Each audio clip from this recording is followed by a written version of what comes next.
Welcome to Worthy Ones, the video series where each and every week I share with you my thoughts and opinions on the newest issue 1 comic books and deem them worthy or not worthy. Guys, I'm Mike Spider Slayer. Welcome back to Comic Book Corner 2.0. If you love daily comic book content, you like me helping you make decisions on what comic books to buy, and you've been watching for a while and you haven't hit the subscribe button yet, guys, go ahead and do so now. Super easy.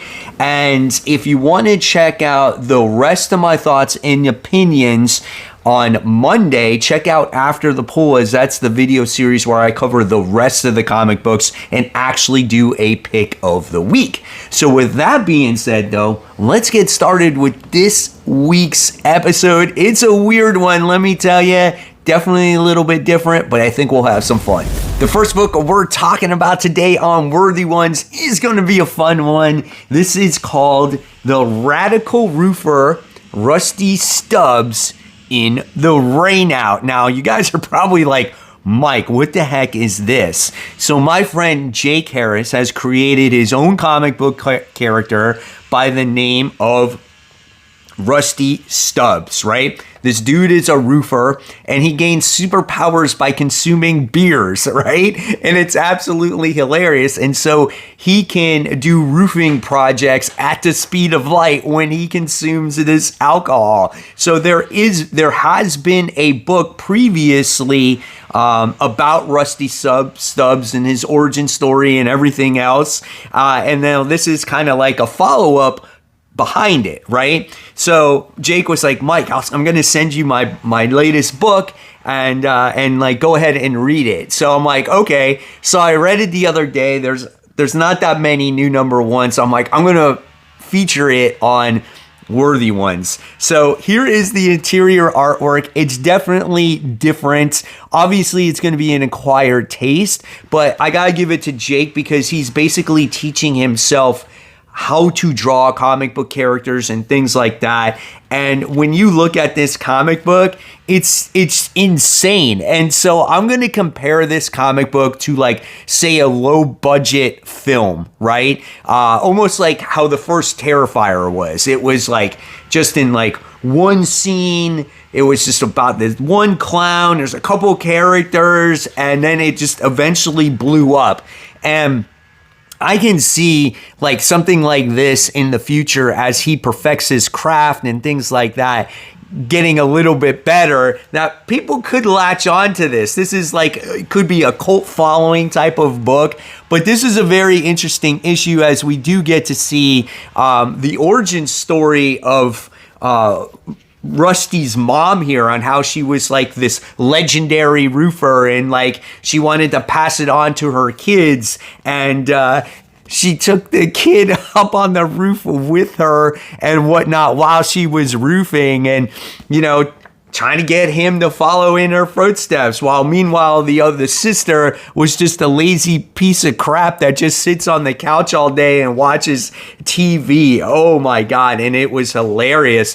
But in the meantime, as we learn that portion of the story, there's a hurricane that's coming and it's knocking down all the roofs, and Rusty can't, fix the roofs in time because it still has the hurricane going on. So that's why you're learning the origin story. So yeah, this book for me personally, it was definitely worth. I can't put it in the same category as like a Marvel or a DC or a real independent comic book. This is just one guy creating a book, a character, living his dream. And I can appreciate anybody that tries to go out there and does that for the first time. It's not an easy thing putting yourself out there like that. So if you guys want to get in touch with Jake and maybe get a copy for yourself, here is his business card as I have it displayed right here. There's also a QR code. If you have your phone with you, you can scan that. That's his Instagram as well. He's known as Third World Comics. So yeah, check out Radical Roofer Rusty Stubbs in the Rainout. I'm going to give this one a solid B. I'm not going to lie, I was laughing out loud at times because it's just kind of weird and a little bit disturbing at times. But hey, man, Batman Static Beyond Issue 1. This book is a 32-page comic for the price of $5. It's published by DC, and it is an Elseworld story that does take place in the future. This is done by Evan Narcisse and Nicholas Draper Ivy. I'm sorry if I said your name incorrectly. This is one of those books where I was like, oh, it seems kind of cool. It's got Batman and it's got Static, and I've never personally got attached to Static. So this one was, I'm not going to lie, a little bit iffy for me to begin with, right? And this is a book that takes place in the future because obviously you got Batman Beyond, you got characters like Superman in here, you got other characters like Icon, and there's a lot of stuff. Big Barda and whatnot. And here is the interior artwork in the book. Cool, like galactic, cosmic fighting that's going on in this book. Not bad. The colors are bright and vibrant. There's times where Static is literally just going off in this comic book, which was kind of cool. So visually, I thought the book was interesting. I did feel like at times it was a little bit, I don't know, felt a little bit soft or maybe not as detailed as it should be. But nevertheless, it was fine. And it was cool seeing these characters in this comic book, especially when it comes to Terry McGinnis, as I'm a huge fan of that property, right? However, when it came to this comic book as a story for me, it was not worthy, unfortunately. And this could be a very, very unpopular opinion for you guys. You guys might totally disagree with me, and that's okay. But for me, I just could not get into this comic book. This was one of those comics where I'm reading, and did you ever feel like you're reading something and you're just reading the words to read them? And no matter how you backtrack and say you go backtrack 3 pages and you start reading it again and you're like, yeah, what did I just read? Let me go back again. And then you're just reading just to read it. Yeah, that's what happened to me when I was reading this book, and I couldn't even get through it. No disrespect to the writer, no disrespect to anybody who created this comic book. There's times as comic book readers where there's books you just can't get into. And for some reason, I just felt like I couldn't get into the characters in this one. I couldn't get into the world building in this one. Again, sometimes when you start off with like cosmic stuff, for me, it takes me right out of there. I don't know what it was. I just felt like maybe there was too many characters, too much going on. And I just felt like going, man, I really don't care about this like Elseworld story. So yeah, unfortunately, it was just an unreadable comic for me.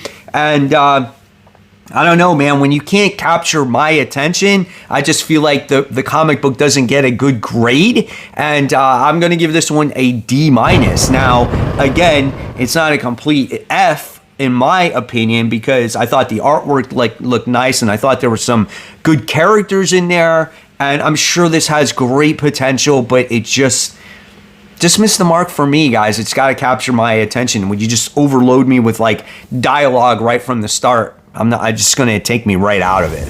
Poison Ivy 2025 Annual. This is issue 1. It's 44 pages for the price of $6. Of course, published by DC Comics, written by G. Willow Wilson, and the art is done by Mark Buckingham.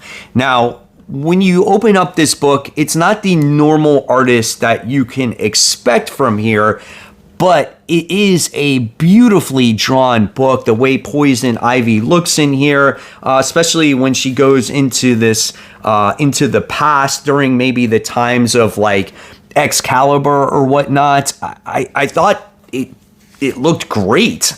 We get this nice little 2-page spread of the castle and everything else, and it just looked phenomenally done. It worked for the type of story that it was going for, right? So I really enjoyed the artwork here. It was beautifully done, and the coloring was nice. Okay, so if you're looking for this story to connect really in any way to what's going on in the current run of Poison Ivy, you're not really going to get that here. Now, and a lot of times, sometimes in annuals, you don't even get the current writer that will write an annual. You'll get a completely different writer altogether.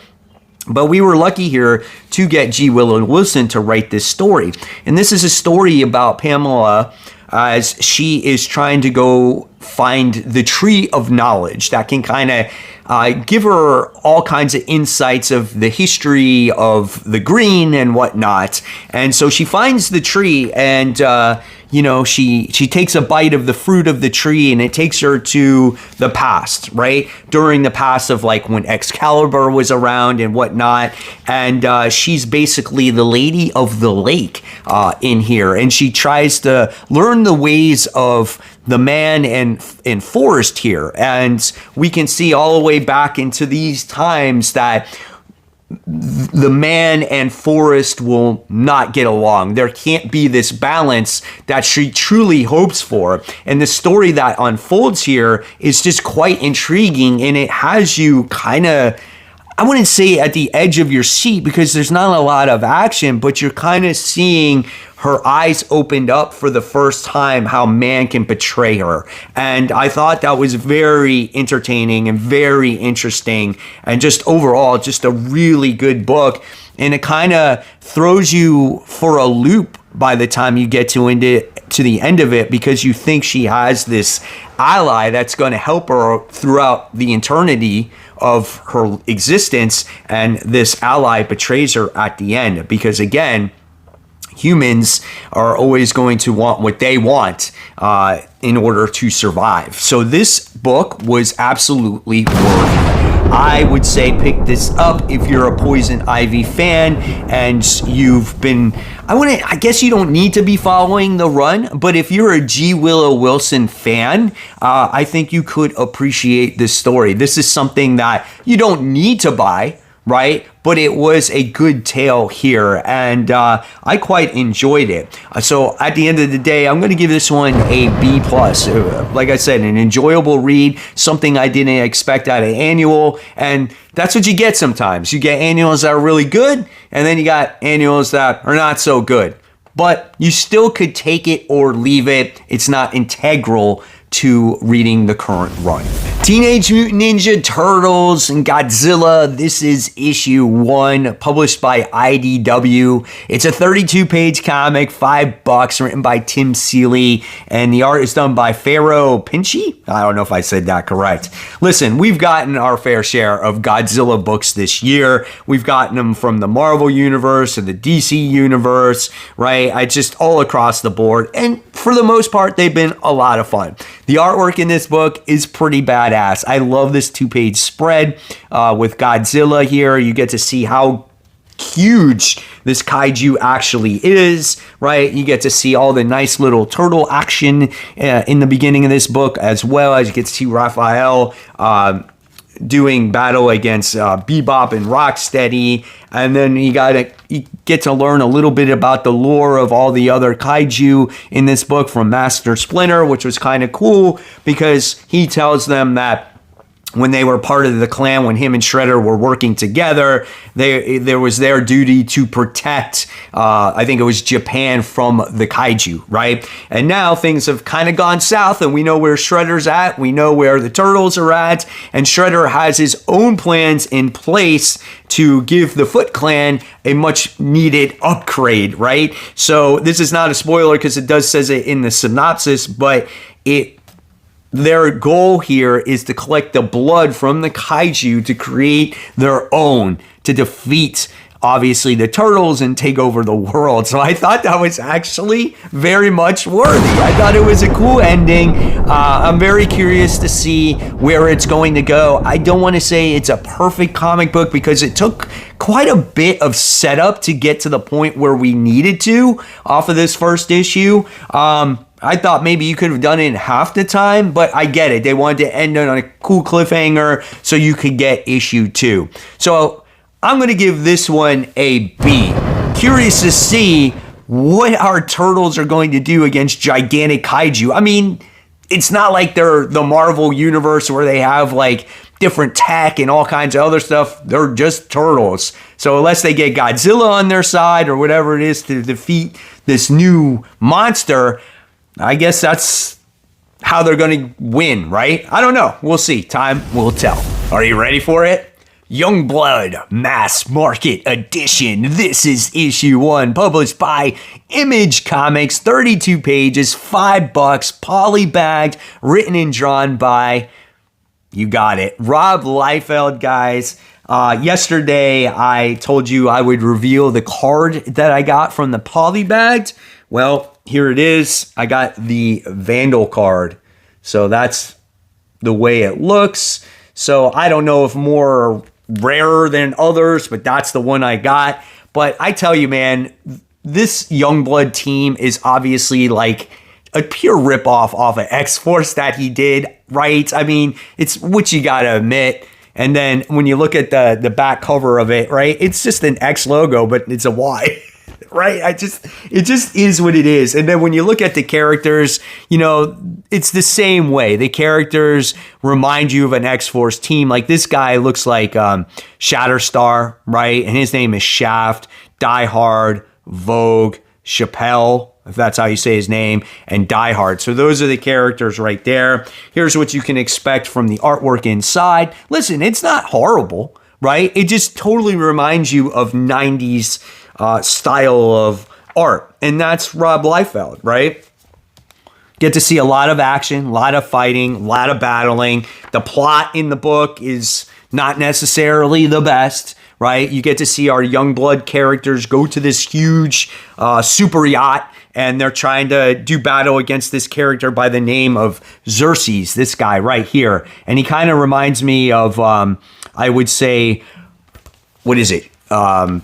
Strife from X-Force. That's who the bad guy reminds me of. And then as the book carries on, you wind up getting to see like another character in here that like looks like Cable. Like it's just a complete X-Force ripoff, you know? Now, at the end of the day, for now, this book is going to be worth it. Is it the best thing I ever read? No. It's one of those things where you just look at the art and you see the action, and that's kind of what it's about, right? I was never a huge Youngblood guy when I was younger from Image, because at that point I was in and out of comics. Image kind of pissed me off because they could never release their books on time. And so I never was a really huge, again, Youngblood fan. But it was always cool to see that different type of artwork, right? Obviously traditional pouches, big square guns, big boobs, right? You got the over-exaggerated big character right there. I mean, that's what you can expect from Youngblood. So we'll see how the story continues. I think it was fun, but it wasn't fun. It was far from perfect. I'm going to give it a C+. Very curious how many of you guys picked this one up. Here's a book that I did take a chance on because I haven't read the first volume in like a very long time, and I didn't even think I finished it. And this is Die Loaded, issue 1. This one is from Image Comics, 32 pages, $4, written by Kiernan Gillen, and the art is done by Stephanie Hans. Now, I know for a fact that I did not finish the first volume of this. I don't even know how many issues it is. I don't know if there's a collected edition, which I'm sure there is, or some kind of trades that I could go back and read. And if there is, let me know in the comments section below, because I felt after reading this, and this is just personally me, that I was a little bit lost in this first issue because of all the different characters that are involved in the situation that happened previously. And you're kind of wondering by the time you get done with this, like, oh, I want to see like the game or the adventure that they did go on leading up to this point.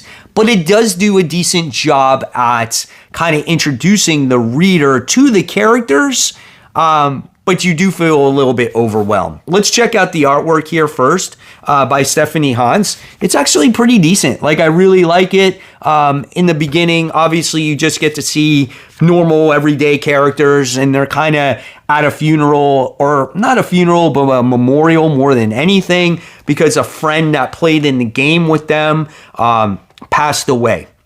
Okay, and they've returned during the COVID time, so a year has passed before anybody can get back together to do this memorial, right? And so along the way, while everybody is at this funeral / memorial, we get introduced to a whole bunch of cast of characters.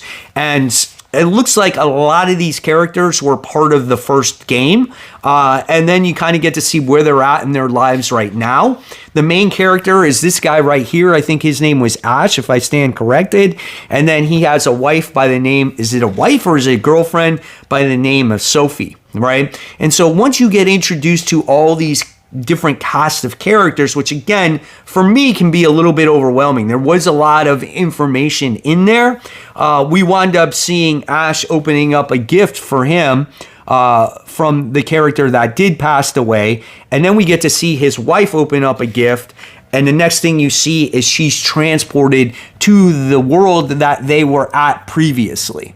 Okay. And then we get to see her kind of transform into the character that she's going to be. And then visually, that was actually outstanding. Like, you just wind up, it's like you're playing in an RPG type of game where you get to select your avatar or your powers or whatever it is, and then you just go from there, right? And by the time you wind up getting to the end of it, you get to see her come in contact with another character, which I wasn't sure of. Right? Maybe she was in the book previously. So that's what I mean when there's a lot of moving pieces. However, this book was worthy. There's a lot here, okay? And I want to know more because I have a feeling I missed out on something great previously, and I need to somehow catch up and read this to get a better appreciation for this next volume of Die. So I liked being introduced to all the characters, but at the same time I was like, who are you and where did you come from? And you were part of the game, and now you're like recreating the game, and you were the main character. Now the wife somehow gets transported. What are these Die? Like, so there's a lot of questions that are there, right? But nevertheless, it's a good comic. It's a well-written story. The artwork is gorgeous, right? So I will continue to read it, and I am going to give this one an A-. Not sure on how readers of the series feel about kind of like the reintroduction to all the characters or where it takes place right now. I want to know all your thoughts about this book in the comments below. So this is why you subscribe to Comic Book Corner 2.0, because every week I do a show called Top 10 Most Pulled Comic Books of the Week, but at the end of the video, I pick a sleeper pick of the week, something that could stand out, could rise to the top, right? And this week I picked American Caper issue 1, just because the premise of the book sounded so interesting, right? And then the webheads out there told me that the writers of this is from Grand Theft Auto and Red Dead Redemption. So they're doing a comic book. I'm like, oh man, those stories are crazy in those video games. So why not check this one out? It's a 32-page comic for $5. It's published by Dark Horse, right? Now, listen, just letting you know, there is some political stuff in this comic book. I'm not a political guy, right? I really not. I try to push that stuff aside. And this book really doesn't hide the political side of things. I mean, it says American Caper on it, red, white, and blue. There's just definitely some things in there. So if like politics get to you, then maybe this might not be a comic book for you. But why I read this was because the character work was phenomenal in it. The world was very good as well. And it does touch on topics that are going on in today's real world, right? And things like this actually happen. So right from the start, I found this book really worthy, okay? And we learn about 2 characters in this comic book, and there's gonna be more in the future. And we learn about 2 neighbors, and they live in Wyoming, right? And very white type of style of comic because they live in that area of the town. And we learn about this guy who is just, he seems like he's a good guy. He's a family man, right, at first. And then he just sits there and he's completely down on himself because he feels like he's failed his family. And as you're reading this, you learn all about him, the family next door, right? Here's his family right there. there's the perfect family. The family next door seems like a perfect family. On the surface, they're a perfect family. You got the perfect husband, you got the hot wife who he's always looking at, and then meanwhile, he compares his family to their family, and his family has the wife that's always on the computer. She's always into all the political side of things, and she's like, I can't believe we're doing this and they're doing that, and we got the left wings and we got the right people and we got all this. So she goes all into all that, and the husband's like, okay, all right. And his goal in life was to be a hero, right? So he decided to become a lawyer, and basically him as a lawyer has kind of failed as well. So you can't help feel for this guy. So you learned about his wife. You learned about his daughter, who's also very much she protests all the time. You learn about the kid who all he fantasizes is being around girls, and he wants to be kind of warrior himself. He doesn't care about his dad at all. So his life is just kind of in shambles. So to kind of cope with that, he's a gambler, right? And being that he's a lawyer, he can kind of afford all of it. But if his wife found out how much money he blew in gambling, yeah, she would probably shoot him. And he literally says that. So learning about this guy was awesome. And then we get to the other part of the story here where we learn about the next door neighbor. And the next door neighbor, like I said, it seems like he's this perfect Mormon husband who has the perfect wife and everything else. And we find out that he did something very dark and he's asking God for forgiveness. So I was like, oh, wow. I'm curious to see where we're going to go with this part of this story. So yeah. This was an absolutely awesome comic book. I really enjoyed it. I would definitely recommend this comic if you're looking for like good character work, and the end was just a great cliffhanger. I gave this one a solid A. Couldn't give it an A+. There is a lot of political stuff to where it could turn people off, right? And there is a lot of characters in here, so you might, same thing like Die, find yourself going, who is this guy? Who is that guy? But the way it was written to the point where you got everything, right? And I really liked it, man. I'm looking forward to getting to issue 2, and I'm sure we're going to get introduced to a few more other players of this comic. And there you have it, webheads. There is this week's thoughts and opinions on those newest issue 1s. Do you agree or disagree? I have a feeling you guys are not going to agree with me on the Static book, but that's okay. That's what makes this hobby so much fun. And if you guys love the content, guys, I always got more content right here for you to click on. And of course, as always, support those local comic shops. Keep buying, keep collecting, but always read your comics so we can have great comic conversation. Guys, thanks for watching. I'll see you tomorrow.